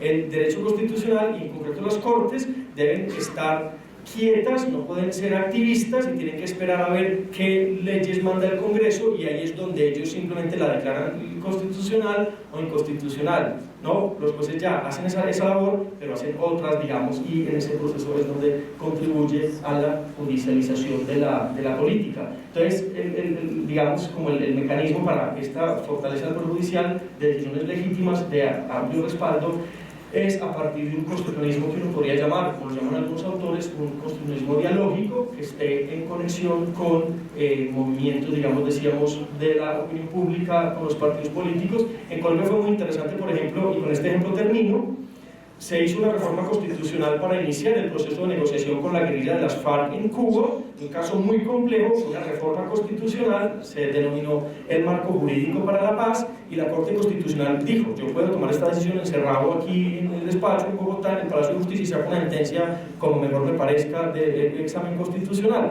Pues convocó a una audiencia pública por donde pasaron el presidente de la República, el presidente del Congreso, los dos directores de los partidos políticos más importantes, el presidente del Senado, el senador ponente de esa reforma. Se convocó a diversos institutos de investigación de justicia, que es una ONG muy importante en Colombia, en fin. Y la Corte estuvo varios días en esa audiencia y luego profiere una sentencia constitucional de ese proceso de reforma del marco jurídico para la paz, pero con muchas observaciones y con muchos cambios. Entonces ahí, esa es una ejemplificación de lo que sería un constitucionalismo dialógico, un constitucionalismo en donde el desarrollo del derecho se da por vía judicial, pero también por vía, digamos, participativa o deliberativa.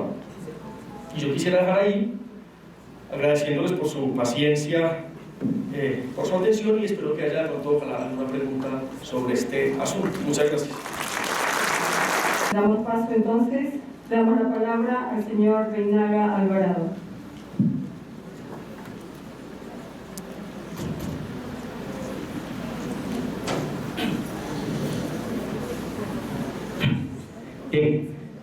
Muy buenas tardes, mi saludo a los aquí presentes, al doctor Leonardo García Jaramillo, muy notable su exposición. Voy a tener el honor de hacer de panelista.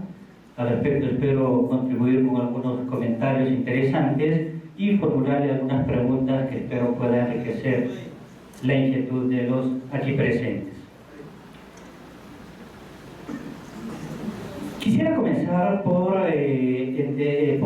comentar que este problema, este dilema entre la judicialización de la política, básicamente es un dilema que viene desde los inicios de la Grecia antigua, ¿no? Es decir, tenemos el dilema entre la justicia y el bienestar.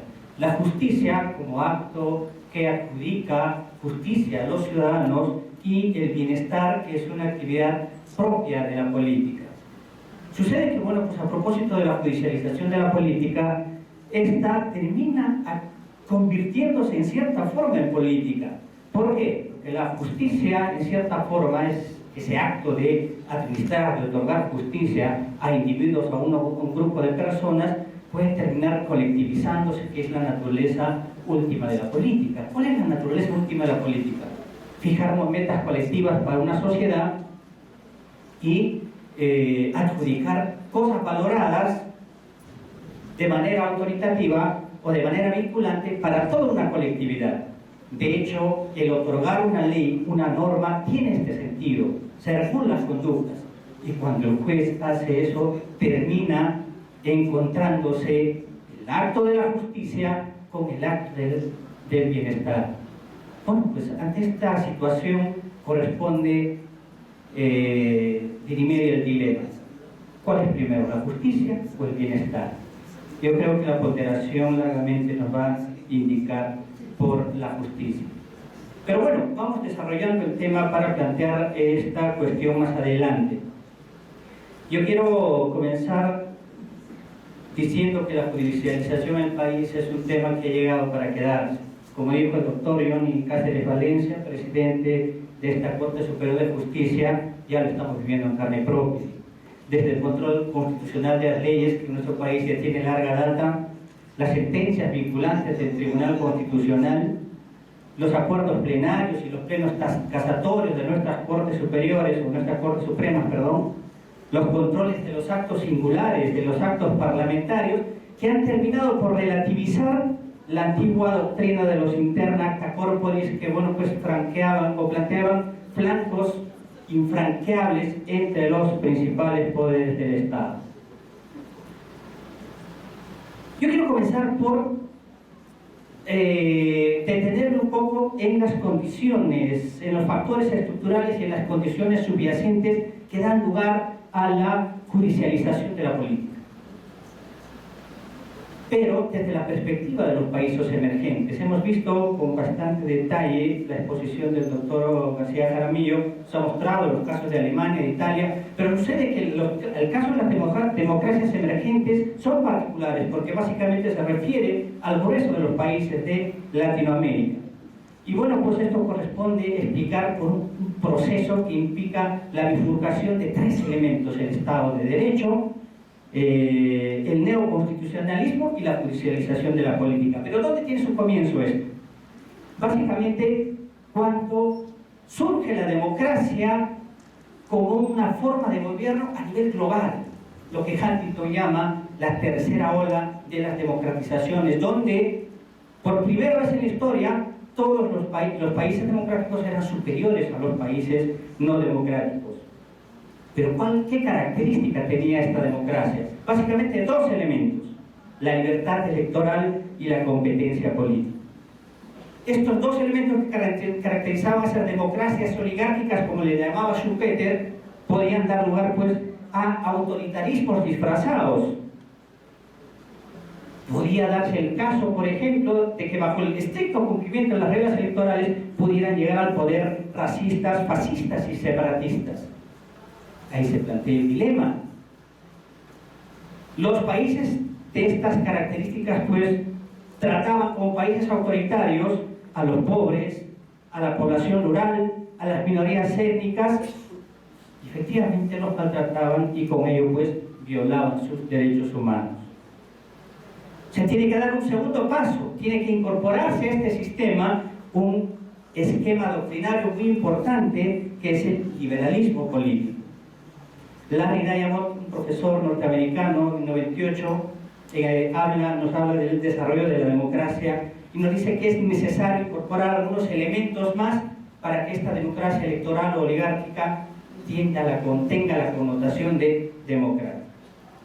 Nos cita como primer caso, nos dice: es necesario que haya ausencia de los dominios de poder reservados para los militares u otros actores que no den cuenta de sus actos al electorado. Además, en segundo lugar, nos dice la responsabilidad vertical de los gobernantes con sus gobernados.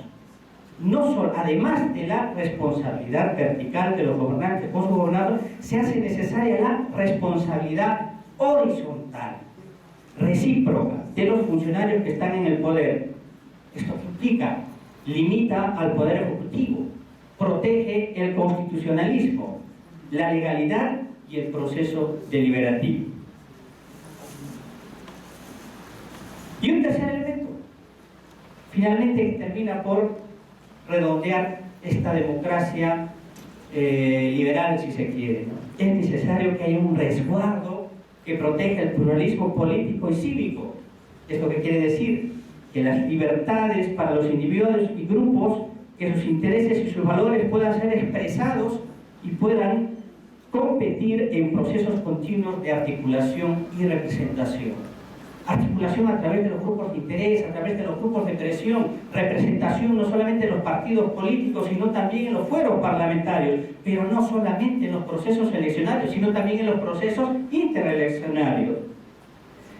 Esto pues que va a tener como consecuencia y como connotación que el elemento central del sistema político democrático va a ser el individuo y sus derechos.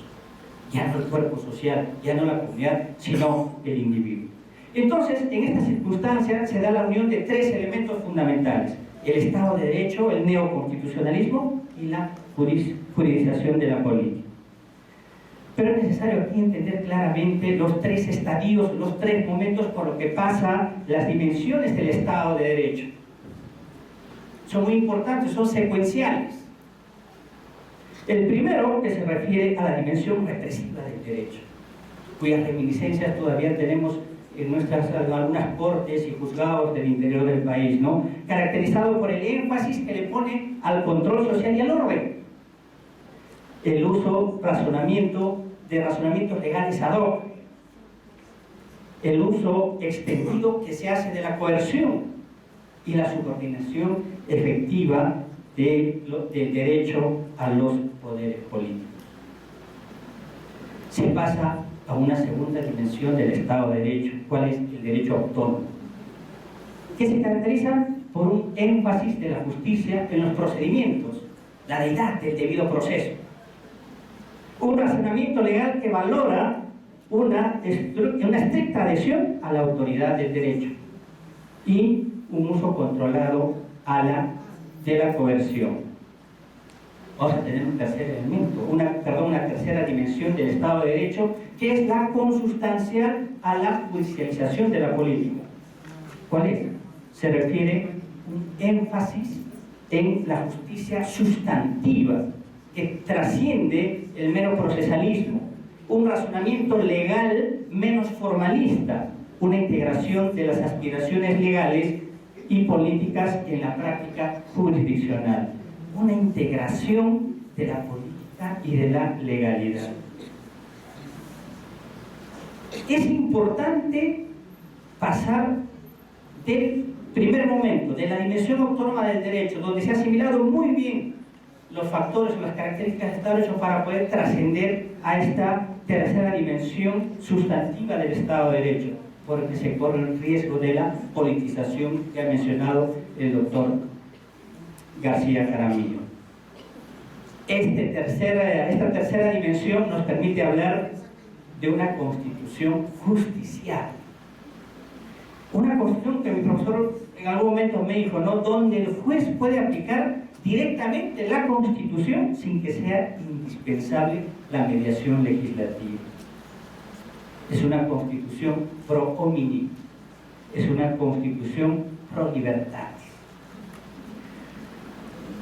Bueno, pues en este sentido podemos contribuir con ensayar una pequeña definición de judicialización de la política, como el proceso en virtud de la cual una Corte Constitucional crea, expande derechos constitucionales. Qué interesante, ¿no? Bueno, pues, y a estas alturas es un proceso que decanta por inercia, es un proceso que inexorablemente se espera por la que pasen los países, o existen condiciones o factores que contribuyen a que se dé esto, y ojo, quizás lo más importante, factores estructurales. Quisiera mencionar algunos factores que contribuyen a este proceso y que es necesario reparar para ver si estamos en el camino o estamos ingresando por la ventana. Primero, clarísimo está la presencia de un régimen democrático. Dos, la existencia de un sistema de separación de poderes. Tres, una cultura de derechos. Derechos tanto para los individuos que están en la periferia de nuestro país, en la condición de poblaciones vulnerables, como los ciudadanos de las urbes o de la capital. Partidos políticos, miren qué paradójico, débiles o coaliciones frágiles o ineficaces, que crean pues una suerte de atochamiento o, como le llamamos, una congestión en el proceso de elaboración de las políticas públicas para solucionar problemas específicos, como por ejemplo lo mencionó, derecho a la salud, a la educación, etc., ¿no? Una delegación a las Cortes de la autoridad para tomar decisiones en ciertas áreas de las políticas públicas. El juez necesita mirar más allá de su código, más allá del Poder Judicial, sino mirar al Ejecutivo y al Judicial. Y aquí viene un factor importante, que los jueces tengan personalidades apropiadas y personalidades fuertes acerca del rol que desempeñan los otros poderes del Estado. Es el juez que sale de su pupila. ¿Y qué factores estructurales podemos mencionar? Esto sí es un poco para pensar y reflexionar, ¿no? Porque efectivamente el primer factor estructural es el federalismo. No es casual que Colombia en este sentido tenga un adelanto, si se quiere, en este tema. ¿Por qué? Porque las Cortes Federales tienen una suerte de acumulación de legitimidad para poder exigir el cumplimiento de un derecho de manera particular. Segundo, contar con una constitución escrita, la independencia del Poder Judicial, un sistema de partidos políticos competitivos, mecanismos de acceso a las Cortes Constitucionales que faciliten un amplio acceso de los ciudadanos a las mismas. Y se pueden mencionar otras cosas más, como por ejemplo la tradición del derecho común o del common law, el concepto de gobierno limitado y una alta autoestima por parte de los jueces. Llegado a este punto, quisiera plantearle un par de preguntas al doctor, que espero puedan aclarar algunos temas que de verdad en lo personal me crea mucha expectativa de este proceso que, no más repito, ha llegado para quedarse. Respecto al neoconstitucionalismo, existe la latente posibilidad de extralimitación judicial ante el fuero del debate legislativo. El Parlamento básicamente es el ámbito donde se debate y se discute este tipo de problemáticas, ¿no? El Poder Judicial está diseñado para otras lides y otras vicisitudes. Quiero citar al ilustre doctor Eduardo Cuitilos, ¿no?, que nos decía: del despotismo de los otros poderes del Estado queda siempre un recurso frente al Poder Judicial, en tanto que el despotismo del Poder Judicial no queda recurso alguno. ¿Qué pasa entonces si el Poder Judicial dictamina, decide políticamente a quién recurrimos? Segunda pregunta.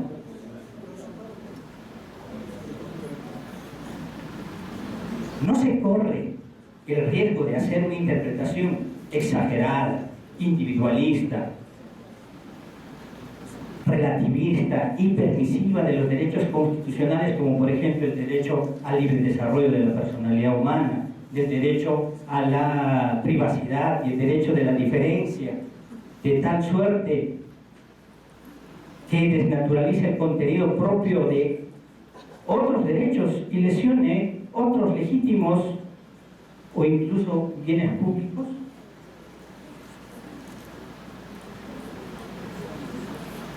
Bueno, pues desde mi perspectiva espero haber contribuido, aclarado y formulado unas preguntas que espero ahonden en el tratamiento de este tema tan controversial. Muchas gracias.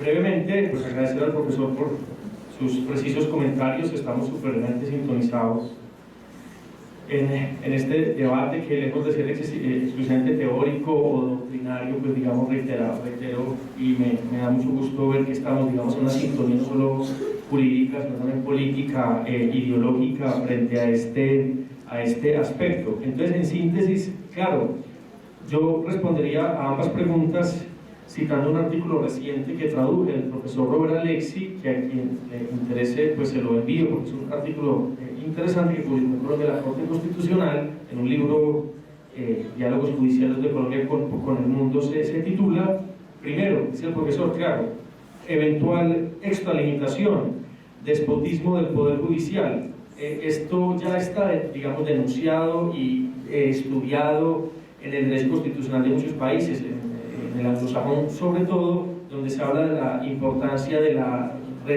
judicial restraint, como de la restricción judicial, de que, claro, como estamos ante la eventualidad de que el juez empoderado ya no se vuelva un poder, digamos, legítimo, sino despótico.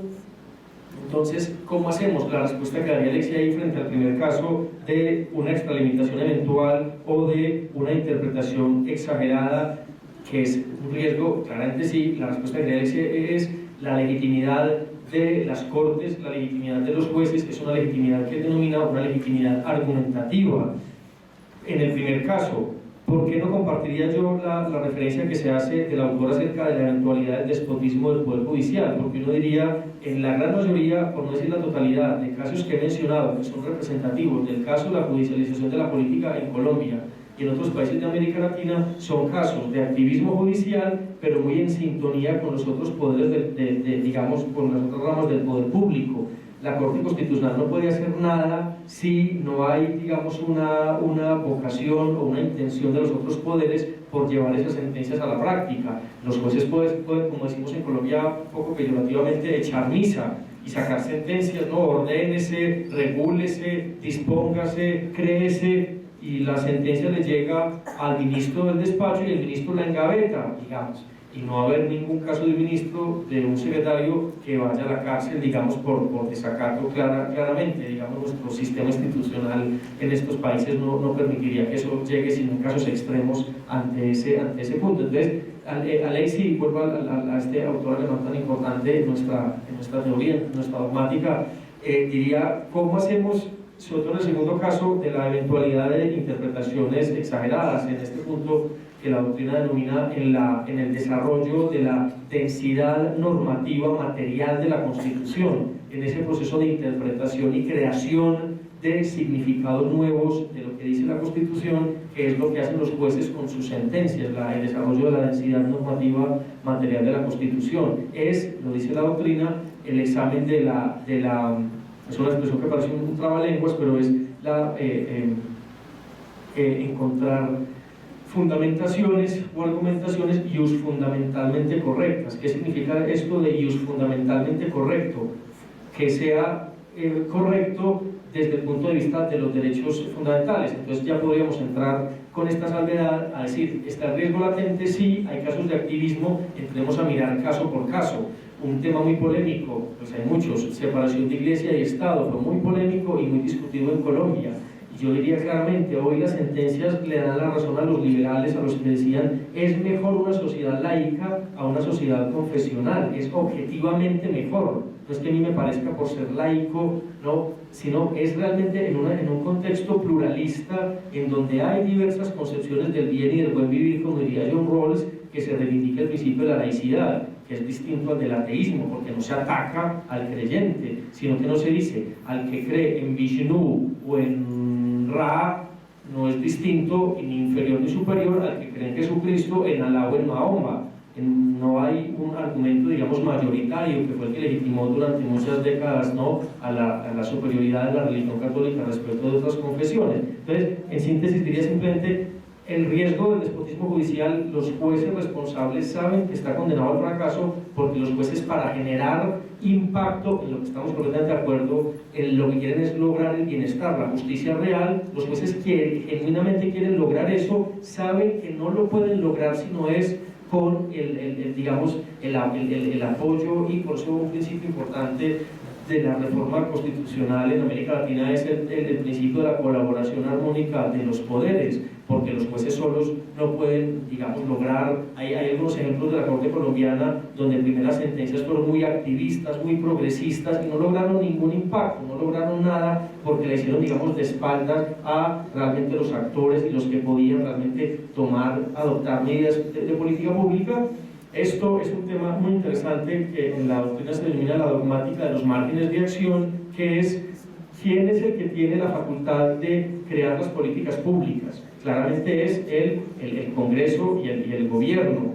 ¿Qué hacen las cortes ahí? ¿Qué deben hacer? Crear fines y, digamos, exigirle al competente para lograr la realización de esos fines que tome las medidas. Pero el que toma las medidas es la institución, no es la Corte. Las Cortes no están llamadas a dar las órdenes concretas de política pública, sino a decir, este problema de los desplazados requiere atención de ciertas autoridades. Esas autoridades son llamadas y por ejemplo, lo que ha hecho la Corte en estas audiencias es sumamente importante.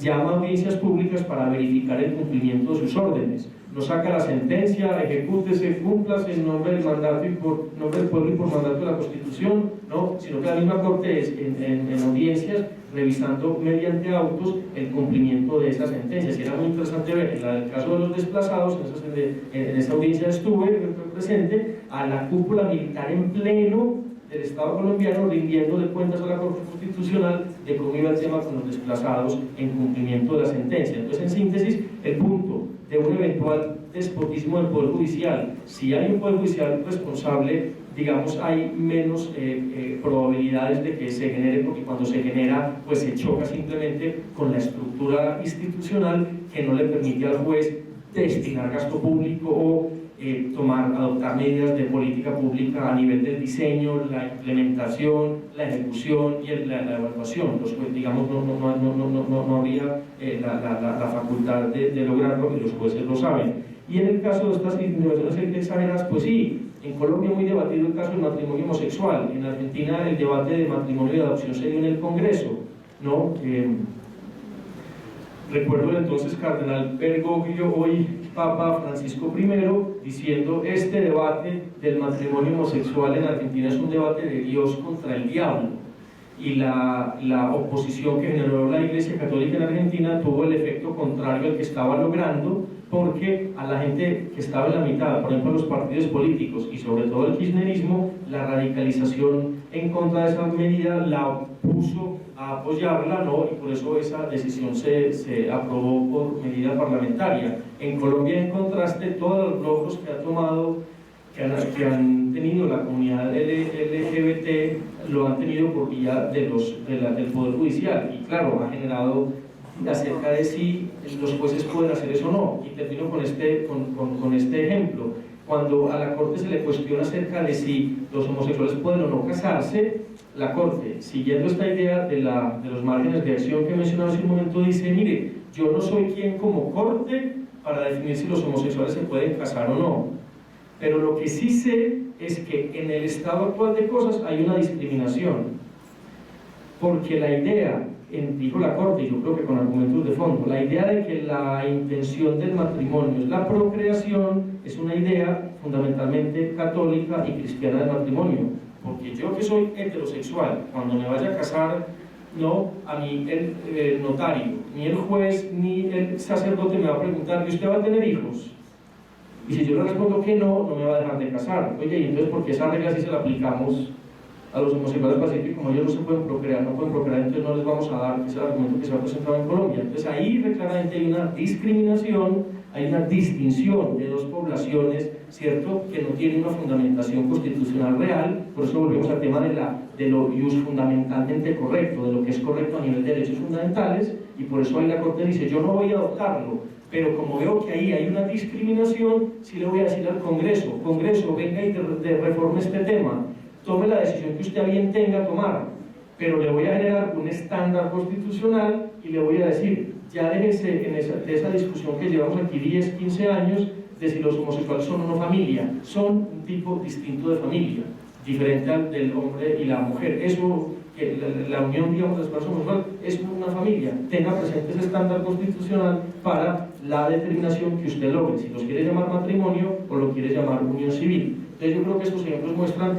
en las eventuales extralimitaciones cómo los jueces logran adoptar medidas progresistas, activistas, que destraban, ¿no?, ciertas políticas que, por ejemplo, podría haber alguna ley, podría haber alguna resolución de alguna superintendencia, etcétera, pero la política pública como tal estaba trabada institucionalmente. Los jueces llegan y le echan, digamos, lubricante ese andamiaje y lo ponen a funcionar, porque luego los jueces llaman, digamos, a que les rindan cuentas en ese sentido. Entonces yo ahí diría que el quid del asunto en parte, y sobre lo que podríamos discutir, porque en el derecho, que afortunadamente no es un reino, digamos, axiomático como el de las matemáticas, sino aporético, que nos obliga y nos exige la argumentación, la disposición a presentar los mejores argumentos que creemos, ¿no? Y los jueces, pues claro, que lo saben mejor que los doctrinantes, a favor de una decisión. Entonces ese esfuerzo y esa tarea es, digamos, la que queda siempre pendiente, y por eso Alexi, en este artículo que les mencionaba al principio, el concepto que acuña es el de la legitimidad argumentativa. Tomo decisiones activistas, progresistas, y ya son los argumentos que tomo en respaldo de esta posición los que son sometidos luego a crítica y los que son sometidos luego, digamos, a discusión, digamos, y a evaluación. Eso tendría como para decir respecto a esos dos puntos. Y no sé si alguien tiene alguna pregunta en el auditorio.